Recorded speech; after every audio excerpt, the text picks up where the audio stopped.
Is the world getting better or worse? In other words, are we progressing or declining? Among many, if not most Westerners, there is a general sense of malaise. People on both the left and the right of the political spectrum are dissatisfied with the status quo. What explains this dissatisfaction? And is this dissatisfaction justified? According to the Harvard psychologist Steven Pinker, our pessimism can largely be attributed to media consumption. Every day, the news is filled with stories about war, terrorism, crime, pollution, inequality, drug abuse, and oppression. According to Pinker, this gives us an inaccurate picture of the state of the world. To quote him, "Whether or not the world really is getting worse, the nature of news will interact with the nature of cognition to make us think that it is.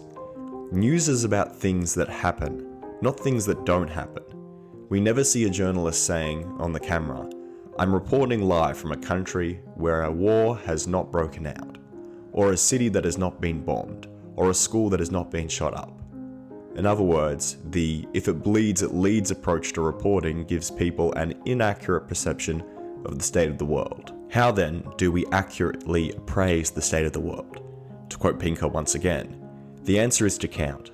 How many people are victims of violence as a proportion of the number of people alive? How many are sick? How many starving? How many poor? How many oppressed? How many illiterate? How many unhappy? And are those numbers going up or down? A quantitative mindset, despite its nerdy aura, is in fact the morally enlightened one. That is to say, human flourishing can be measured and quantified.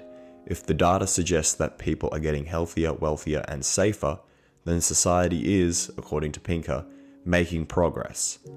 What then does the data say? In regards to wealth, Pinker writes, "The story of global wealth goes as follows: nothing, nothing, nothing, boom.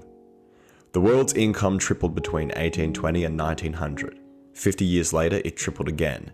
Another 25 years and it tripled again.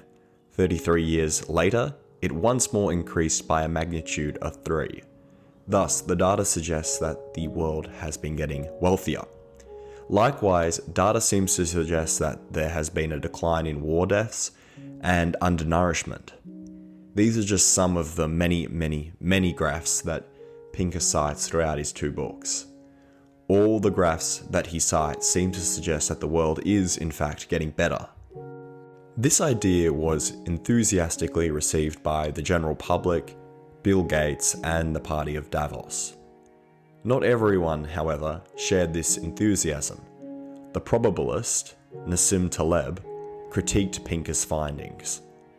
To quote Taleb, "Pinker's severe mistake is one of standard, naive empiricism. In order to understand what Taleb means by this, we must look at his 2007 work, The Black Swan. In the 3rd chapter of The Black Swan, Taleb introduces a thought experiment. To quote him, "Assume you round up 1,000 people randomly selected from the general public and have them stand next to each other in a stadium. Imagine the heaviest person you can think of and add him to that sample. Assuming he weighs 3 times the average, between 400 and 500 pounds, he will rarely represent more than a very small fraction of the weight of the entire population. In this case, about 0.5%. Consider by comparison the net worth of the 1,000 people you lined up in the stadium. Add to them the wealthiest person to be found on the planet, say Bill Gates, the founder of Microsoft. Assume his net worth is close to 80 billion, with the total capital of the others around a few million. How much of the total wealth would he represent? 99.9%? For someone's weight to represent such a share, he would need to weigh 50 million pounds. This thought experiment demonstrates a simple yet significant fact. Certain phenomena, such as height, weight, IQ, or the income of a baker or small restaurant owner, can be accurately measured. In other words, that which is found in our ancestral environment can be accurately measured. Modern phenomena, on the other hand, cannot be easily measured because the average is almost entirely determined by extreme outliers, such as Bill Gates. In other words, in our modern and complex environment, a single observation can affect the average in a disproportionate way. You should, therefore, be suspicious of the knowledge you derive from data when it attains to modern phenomena. Taleb illustrates this point with another thought experiment. To quote him, "Consider a turkey that is fed every day. Every single feeding will firm up the bird's belief that it is the general rule of life to be fed every day by friendly members of the human race, looking out for its best interests, as a politician would say. On the afternoon of the Wednesday before Thanksgiving, something unexpected will happen to the turkey. It will incur a revision of belief." Taleb calls this the turkey problem. The turkey problem can be generalized to any situation where the same hand that feeds you can be the one that wrings your neck. Taleb critiques Pinker for popularizing and promoting turkey think. Take, for example, Pinker's idea of the long peace. The long peace refers to the fact that for the past 70 years, wars between great powers have basically gone away. Pinker attributes the long peace to democracy, trade, and international society. However, it could be argued that the long peace is in fact attributable to the nuclear deterrent, in which case the peace is accompanied by the risk of absolute annihilation. The long peace could be invalidated by a single extreme event, in this case a nuclear war. To quote Taleb, "The error Pinker made in his conclusion is to believe that tail events and the mean are somehow different animals, not realizing that the mean includes these tail events.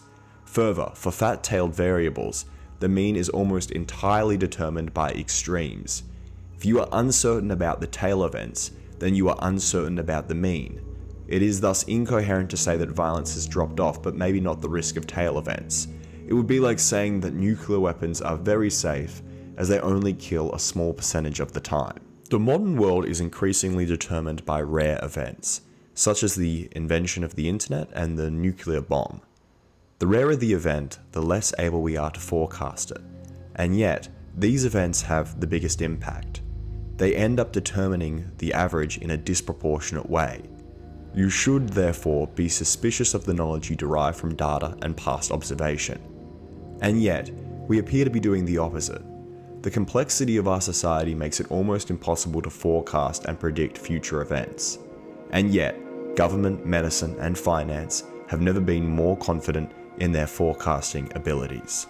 In summary, Taleb critiques Pinker for underappreciating the role of rare events. History doesn't crawl, it jumps. If you liked this video, please subscribe, and if you'd like to get in contact with me, I'll leave a link to my Twitter below.